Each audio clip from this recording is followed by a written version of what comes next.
கன்னியாகுமரி மாவட்டம் சுவாமித்தோப்பு தலைமை பதிலில் செய்தியாளர்களை சந்தித்த அவர், தேர்தலில் வெற்றி பெற்று இந்தியா கூட்டணி ஆட்சியை அமைத்ததும் தமிழக முதல்வர் ஸ்டாலின் ஒன்றிய அரசுடன் பேசி ஒரு மீனவர் கூட பாதிக்கப்படாமல் இருக்கும் நடவடிக்கைகளை மேற்கொள்வார் எனவும், கன்னியாகுமரி மாவட்டத்தில் காணாமல் போகும் மீனவர்களை கண்டுபிடிக்க ஹெலிகாப்டர் தளம் அமைக்க ஒன்றிய அரசு அனுமதி அளித்தால்தான் முடியும். ஆனால் இதுகுறித்து அவர்கள் இதுவரை எந்த நடவடிக்கையும் மேற்கொள்ளவில்லை எனவும், தமிழகத்தில் ஒவ்வொரு கடற்கரை கிராமங்களிலும் கடல் ஆம்புலன்ஸ் திட்டத்தை நிறைவேற்ற முதல்வரிடம் பேசி நடவடிக்கை எடுக்கப்படும் என தெரிவித்தார். அதாவது தொடர்ந்து பிடிக்கிறது இல்லாம அவங்கள ஜெயிலில் வைக்கிறாங்க. போட்டை அவங்களே கைப்பற்றிடுறாங்க. இலங்கை அரசாங்கமே கைப்பற்றிடுது. திரும்ப 10-15 நாள் கழிச்சு எங்களுடைய மாண்புமிகு தமிழகத்தினுடைய முதலமைச்சர் அவர்கள் அங்கே வெளியுறவுத்துறை அமைச்சருக்கு அழுத்தம் கொடுத்து பிரதமருக்கும் கடிதம் எழுதி உடனடியாக அந்த மீனவர்களை காக்க வேண்டும் என்ற வகையில் அறிக்கை விடுறாங்க. அந்த வகையில் 10-15 நாளில் விடுவிக்கின்றார்கள் தவிர படக விடுவிக்கிறது இல்லை. படக விடுவிக்கிறது என்னன்னு அவருடைய வாழ்வாதாரத்தே ரொம்ப கடுமையாக பாதிக்கப்பட்டிருக்கு. ஆனால் ராமேஸ்வரத்துக்கு வருகின்ற பாரதிய ஜனதா சேர்ந்த அமைச்சர்கள், தலைவர்கள் எல்லாம் சொல்றது என்னன்னா, நாங்கள் உடனடியாக உங்களுக்கு கச்சைத்தீவை மீட்டு தருகின்றோம், உங்களுடைய படகை எல்லாம் அத்தனையும் தந்துடுறோம், உங்களை கைது பண்ணாமல் இருக்க வைக்கிறோம் அப்படிங்கன்னு சொல்லிட்டு போறாங்களே தவிர அதை ஏமாற்றுகின்ற வேலை தான் பண்றாங்களே தவிர அதை செய்ய வேண்டியது ஒன்றிய அரசாங்கம் தான். அந்த வகையிலே இந்த தேர்தல் முடிந்த பின்பு நிச்சயமாக கண்டிப்பாக இந்திய கூட்டணி ஆட்சி அமைகின்ற போது எந்த மீனவருக்கும் பாதிப்பில்லாத நிலையில என்ன திட்டங்களை இட வேண்டும் என்ற வகையிலே இலங்கையை அரசோடு பேசி அதற்கான நடவடிக்கைகளை எங்களுடைய தமிழகத்தின் முதலமைச்சர் அவர்கள் கண்டிப்பாக எடுப்பார்கள். அந்த வகையில் மீனவர்கள் பாதுகாக்கக்கூடிய நிலைகளை எங்களுடைய தமிழகத்தின் முதலமைச்சர் அவர்கள் செய்வார்கள். ஹெலிகாப்டர் அதெல்லாம் தளம் அமைக்கணும்னா ஒன்றிய அரசு தான் அமைக்கணும், அவங்களுடைய அதிகாரத்தோடு தான் செய்யணும். அதை ஒன்றிய அரசாங்கம் இன்றைக்கு தமிழகத்தை பாராமுகமாக இருக்கிறாங்க. ஆனால் இன்றைக்கு மீனவர்களை பாதுகாக்கிறதுக்காக இன்னைக்கு எல்லா கடற்கரை பகுதியிலும் ஒவ்வொரு கடற்கரை பகுதியிலும் ஆம்புலன்ஸு போட்டில் ஆம்புலன்ஸ் போட்டு அதை அமைக்கணுங்கிறது தமிழக முதலமைச்சருடைய எண்ணம். வர இருக்கிற பட்ஜெட்டில் அதற்கான அறிவிப்பை மாண்புமிகு தமிழகத்தின் முதலமைச்சர் அவர்கள் வழங்குவார்கள். தேர்தல் நடத்தை விதிமுறைகள் அமலுக்கு வந்ததை அடுத்து திருச்சி கருமண்டபம் சோதனை சாவடியில் தேர்தல் பறக்கும் படை வட்டாட்சியர் ராதாகிருஷ்ணன் தலைமையிலான அதிகாரிகள் வாகன சோதனையில் ஈடுபட்டிருந்தனர். அப்போது கேரளாவிலிருந்து திருச்சிக்கு மீன்லோடு இறக்கிவிட்டு வந்த மயிலாடுதுறை மாவட்டம் சீர்காழியை சேர்ந்த பாபு என்பவரிடம் இருந்து முறையான ஆவணங்களின்றி வைத்திருந்த 1,92,160 ரூபாயை பறிமுதல் செய்தனர். இதேபோல் திருச்சி ஓயாமேரி சஞ்சீவி நகர் அருகே தஞ்சை மாவட்டம் திருவிடைமருதூர் பகுதியைச் சேர்ந்த குளஞ்சியப்பன் என்பவர் உரிய ஆவணங்களின்றி கொண்டு வந்த 4,10,000 ரூபாய் பணத்தையும் பறக்கும் படையினர் பறிமுதல் செய்தனர். மேலும் வாகனங்களில் இருந்த கட்சிக் கொடி மற்றும் கட்சியின் தலைவருடைய ஸ்டிக்கர்களையும் உடனடியாக அகற்றினர். மதுரை அம்பிகா உணவகத்தில் சீன டிராகன் உணவு திருவிழா தொடங்கி நடைபெற்று வருகிறது. இந்த உணவு திருவிழாவில் 60 கிலோ வெண்ணெயில் 6 அடி அகலம் 3 அடி உயரம் கொண்ட சீனாவின் சிவப்பு நிற டிராகன் உருவம் தயார் செய்யப்பட்டு வைக்கப்பட்டிருந்தது பார்வையாளர்களை கவர்ந்தது. சீன உணவு திருவிழாவில் சைவ, அசைவ உணவுகளில் 50 வகைகளும் மற்றும் திம்சம், சூப், மூன் கேக் வகைகள் தயார் செய்யப்பட்டு வாடிக்கையாளர்களுக்கு வழங்கப்பட்டது. மதுரையில் முதன்முறையாக சீன உணவு வகைகளை கொண்டு நடைபெற்ற டிராகன் உணவு திருவிழா வாடிக்கையாளர்களிடையே பெரும் வரவேற்பை பெற்றுள்ளது. அம்பிகாவில் சீன உணவு திருவிழா இன்றிலிருந்து ஆரம்பமாகுது. இன்னிலேருந்து ஒரு 10 நாளைக்கு ஆரம்பமாகுது. ஸோ சீன பாரம்பரிய உணவு வகைகளை இங்கே நம்ம சீன உணவு தயாரிக்கக்கூடிய எக்ஸ்பர்ட்டுகளை வச்சு சிறந்த முறையில் ஒரு 3 மாதம் ஆராய்ச்சியின் முறையில் ஆராய்ஞ்சு ஒரு வித்தியாசமான உணவு வகைகளை தயாரிச்சிருக்கோம். இதில் ஒரு 8 வகையான வெஜிடேரியன்களையும் 12 வகையான மாமிச உணவுகளையும் தயாரிச்சிருக்கோம். இதில் பிரத்யேகப்பட்ட உணவு என்னென்னு பார்த்தீங்கன்னா ஸ்டீம்டு பன்னுன்னு சொல்லிட்டு ரொம்ப ஃபேமஸான ஐட்டம். அது அவங்களுக்கு அவங்களுடைய பாரம்பரிய உணவு முறையில் தயாரிச்சிருக்கோம். அதுபோக பெட்டர் லீவ்ஸில் ரேப்பிடு ஃபிஷ்ஷு, பெட்டர் லீவ்ஸ், அப்புறம் பந்தர் லீவ்ஸில் நம்ம சிக்கன் கிரில்டு சிக்கன் மாதிரி பண்ணியிருக்கோம். அதுபோக சேலட் ஒரு 10 வகையான சேலட்ஸு, அவங்க டெசர்ட்ஸ் வகையில் மூன் கேக்கு ரொம்ப ஃபேமஸ்ஸு, ஃப்ரைடு மில்க்குன்றது ரொம்ப ஃபேமஸாக இருந்தது. அந்த வகையில் நம்ம சிறந்த முறையில் தயாரிச்சிருக்கோம். செங்கல்பட்டு மாவட்டம் சோழிங்கநல்லூரில் வடக்கு மாவட்டம் சார்பாக தமிழ்நாடு வெல்டிங் சங்கத்தின் உறுப்பினர் சேர்க்கை கூட்டம் நடைபெற்றது. இந்த கூட்டத்தில் வெல்டிங் பணி செய்யும் தொழிலாளர்களின் உரிமைகள் பற்றியும் அவர்களுக்கு கிடைக்க வேண்டிய முக்கியமான அங்கீகாரம் குறித்தும் ஆலோசிக்கப்பட்டது.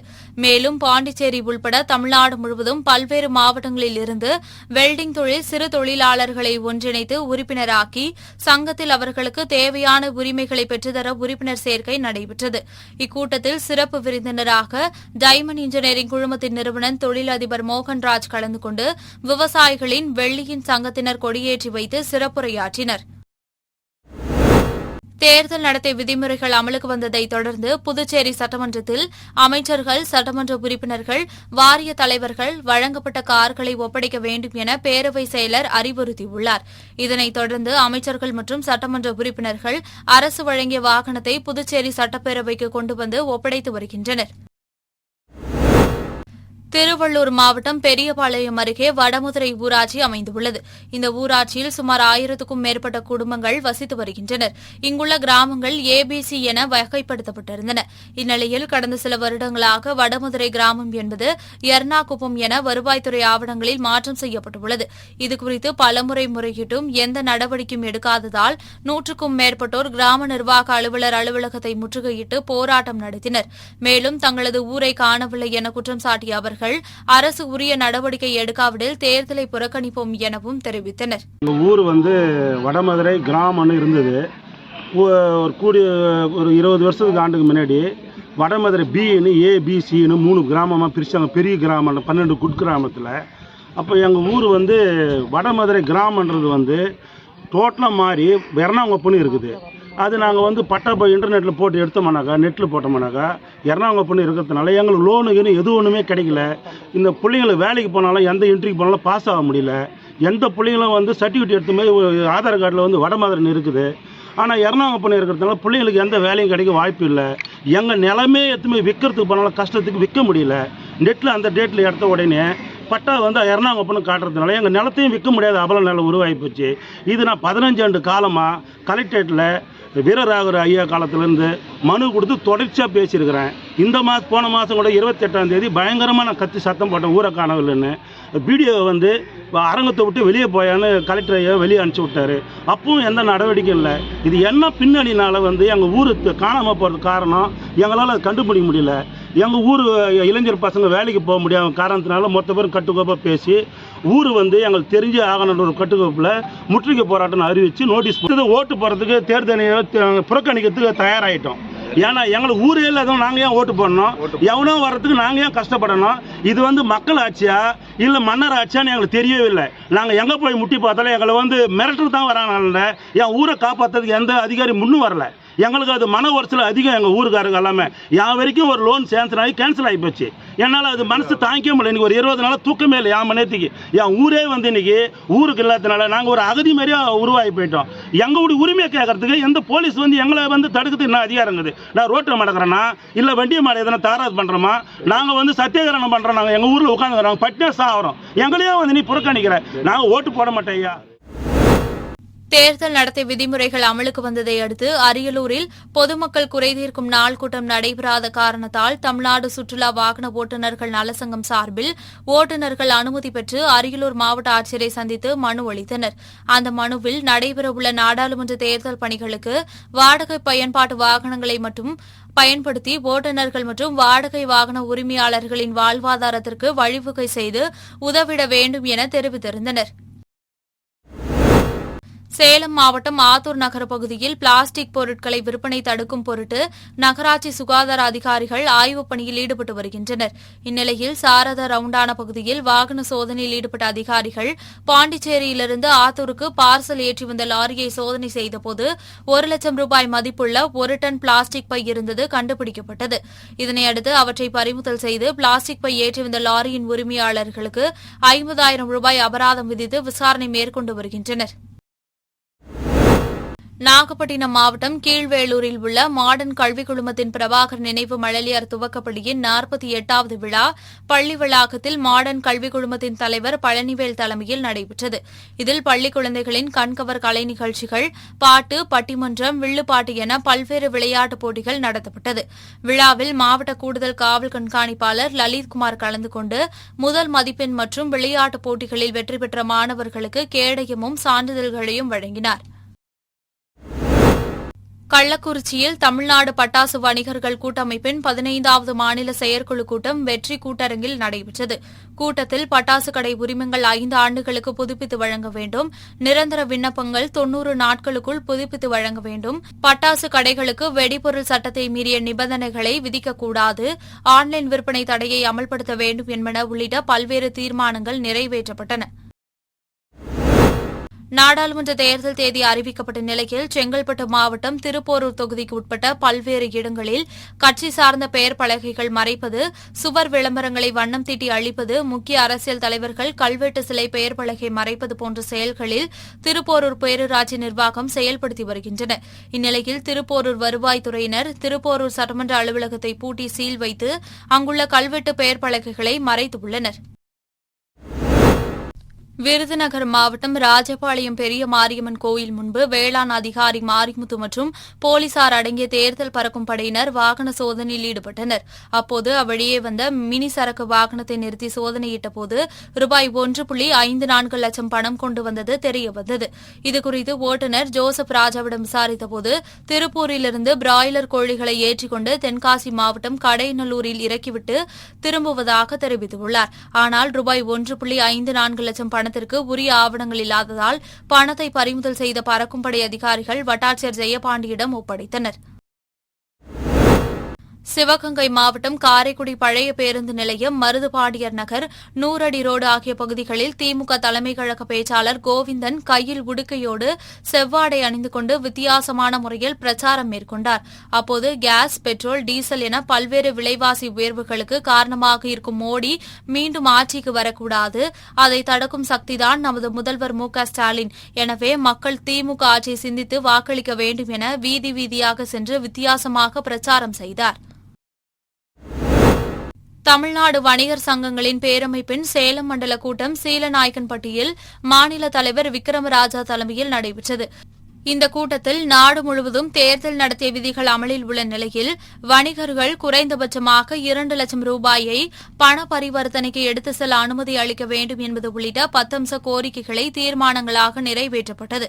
பின்னர் செய்தியாளர்களை சந்தித்த விக்ரமராஜா தேர்தலின் போது தேசிய தலைவர்களின் சிலைகளை மூடக்கூடாது என வலியுறுத்தினார். தேர்தல் அதிகாரிகள் வாகனம் செய்வதோடு தேர்தலிலே பணம் கொடுப்பதை எப்படி தடுத்து நிறுத்தப் போகின்றார்கள் என்பதை மக்கள் உற்று நோக்கி கொண்டிருக்கிறார்கள். அதை முழுமையாக ஒரு பைசா கூட வாக்குக்கு பணம் கொடுக்காத சூழலை அரசும் இதனுடைய அதிகாரிகளும் தேர்தல் ஆணையம் முழுமையாக கடைபிடிக்க வேண்டும் என்பதை வலியுறுத்துகிறோம். அதே போன்று இந்த கார்ப்பரேட் கம்பெனிகள் ஆன்லைன் வர்த்தகம் எங்களுடைய வணிகருடைய உதவல்களை நிறுத்தி கொண்டிருக்கிறார். இந்த கார்ப்பரேட் கம்பெனிகளிடத்தில் பொருள் வாங்குகின்ற பொழுது அது பல்வேறு சூட்சமதில் இருந்து கொண்டிருக்கிறது. ஆகவேதான் சில பொருள்கள் விலை குறைவாக விற்பனை செய்து கொண்டிருக்கிறார்கள். அது விரைவில் தமிழ்நாடு வணிகத்துறை பேரமைப்பு அவர்களுடைய முகத்திரை கிழிக்கும். அதே போன்று மாண்புமிகு முதலமைச்சரிடத்தில் ஒரு கோரிக்கை தர இருக்கிறோம்.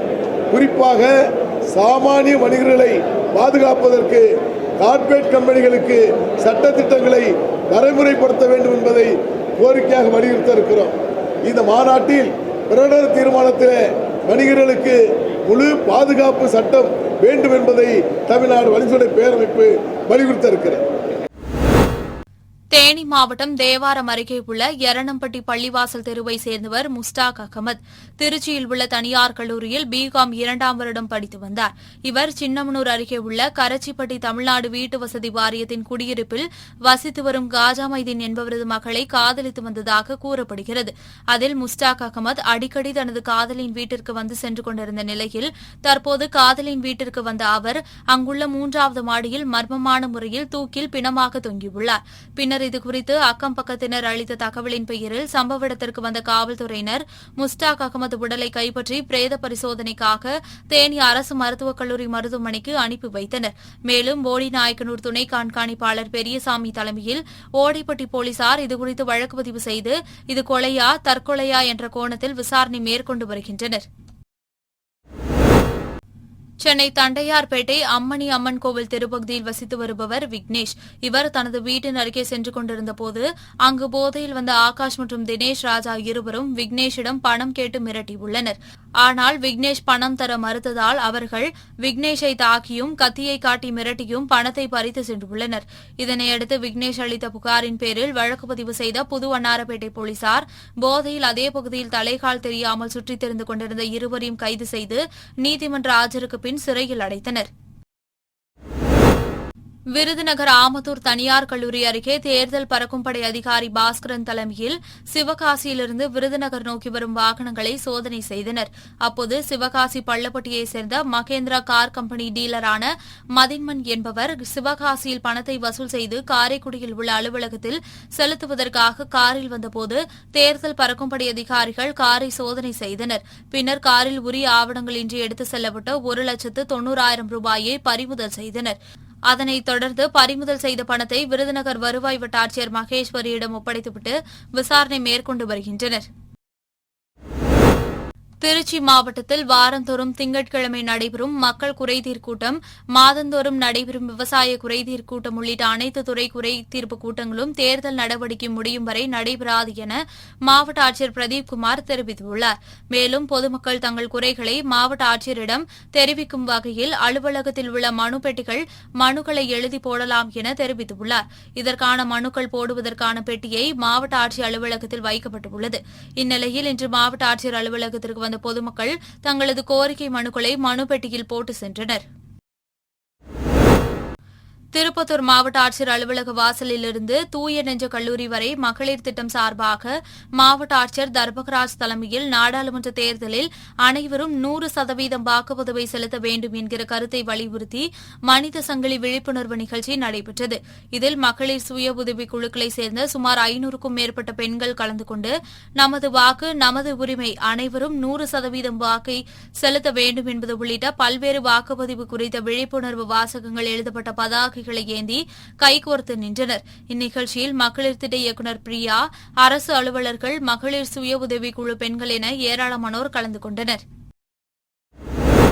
நாடாளுமன்ற தேர்தலை முன்னிட்டு கடலூர் மாவட்டம் காட்டுமன்னார் கோவில் பகுதியில் பறக்கும் படையினர் தீவிரமாக கண்காணித்து வருகின்றனர். இந்நிலையில் சோழவரம் காவல் நிலையம் அருகே சோதனையில் ஈடுபட்டிருந்த தேர்தல் பறக்கும் படை அதிகாரிகள் திருவாரூரிலிருந்து சென்னை நோக்கி காரில் சென்ற குப்புசாமி என்பவரிடமிருந்து உரிய ஆவணமின்றி இருந்த 1,30,000 ரூபாயை பறிமுதல் செய்து காட்டுமன்னார் கோவில் வட்டாட்சியர் சிவக்குமாரிடம் ஒப்படைத்தனர்.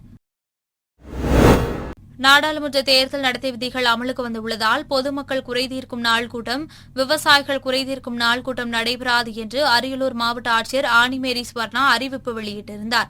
இந்நிலையில் திங்கட்கிழமையான இன்று பொதுமக்கள் குறைதீர்க்கும் நாள் கூட்டம் நடக்கும் என்று ஏராளமான பொதுமக்கள் மனு அளிக்க மாவட்ட ஆட்சியர் அலுவலகத்தில் குவிந்தனர். ஆனால் மாவட்ட ஆட்சியரிடம் நேரில் மனு அளிக்க முடியாது என்றும் தேர்தல் நடத்தை விதிகள் அமலில் உள்ளதாக கூறி அங்கிருந்த அதிகாரிகள் மற்றும் போலீசார் பெட்டியில் மனுக்களை போடுமாறு கேட்டுக் கொண்டனர். இதனால் பொதுமக்கள் சிலர் மாவட்ட ஆட்சியரிடம் நேரில் மனு அளிக்க முடியவில்லையே என்ற வருத்தத்தோடு திரும்பி சென்றனர்.